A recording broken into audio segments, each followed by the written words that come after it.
രണ്ടാമത്തെ നാമം വിഷ്ണു, ഭഗവാന്റെ രണ്ടാമത്തെ നാമം. 2, 3, 4 നാമങ്ങൾ നമുക്കൊന്ന് നോക്കാം കേട്ടോ. എന്താണ് വിഷ്ണു എന്ന അർത്ഥം? സർവത്ര വ്യാപിച്ചവൻ എന്നാണ് ഭഗവാന്റെ വിഷ്ണു എന്ന നാമത്തിൻ്റെ അർത്ഥം. സർവത്ര വ്യാപിച്ചവൻ എന്ന് പറയുമ്പോൾ എന്തായിരിക്കും?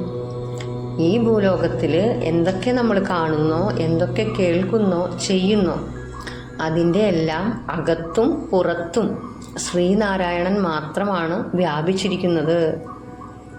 നമുക്കതിന് മനസ്സിലാക്കാം ഭഗവാന്റെ വ്യാപ്തി എന്താണെന്ന്.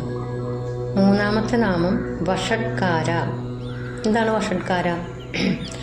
ഹോമത്തിൽ എന്തിനെ ഉദ്ദേശിച്ചാണോ നമ്മൾ ഹോമത്തിൽ വഷഡ് ചെയ്യുക എന്ന് പറഞ്ഞാൽ ഹോമം ചെയ്യപ്പെടുന്നത്. നമ്മളൊരു ഹോമം നടത്തുമ്പോൾ അതിൽ എന്തിനെയാണോ ഉദ്ദേശിക്കുന്നത്, അതായത് ഹോമത്തിന് ആധാരമായിട്ടുള്ള ദേവത ഏതാണോ. ഇപ്പോൾ ഒരു ഉദാഹരണം പറഞ്ഞാൽ ഓം ഇന്ദ്രായ വഷഡ് നമ്മളിങ്ങനെ ഹോമം ചെയ്യുമ്പോൾ പറയാറുണ്ടല്ലോ. അതുപോലെ ഓം സൂര്യായ വഷഡ് അങ്ങനെയൊക്കെ പറയുമ്പോൾ ആ ഹോമത്തിന് ആധാരമായിട്ടുള്ള ദേവത ഏതാണോ അതാണ് അവിടെ വഷഡ്കാര. ആധാരമായത് എന്തോ, ഇവിടെ ഭഗവാൻ എല്ലാറ്റിനും ആധാരമായിട്ടുള്ളതാണ്. സർവം കൃഷ്ണ അർപ്പണമസ്തു എന്ന് നമ്മൾ പറയുന്നതും അതുകൊണ്ടാണ്. അടുത്തത് ഭൂതഭവ്യ ഭവത് പ്രഭു. എന്താണ് ഭൂതഭവ്യ ഭവത് പ്രഭു എന്ന് പറയുമ്പോൾ?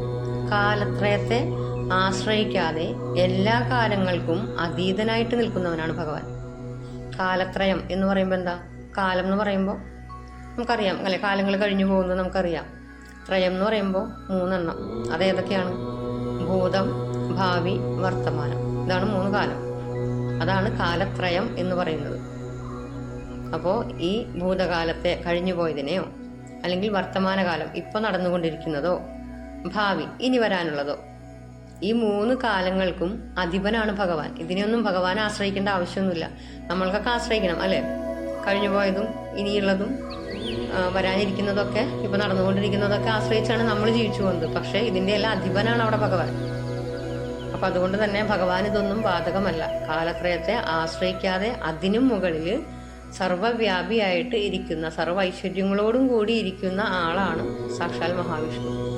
അതാണ് ഭൂതഭവ്യ ഭവത് പ്രഭു. ഭൂതം, ഭാവി, വർത്തമാനത്തിനൊക്കെയും പ്രഭുവായിട്ടിരിക്കുന്നവൻ.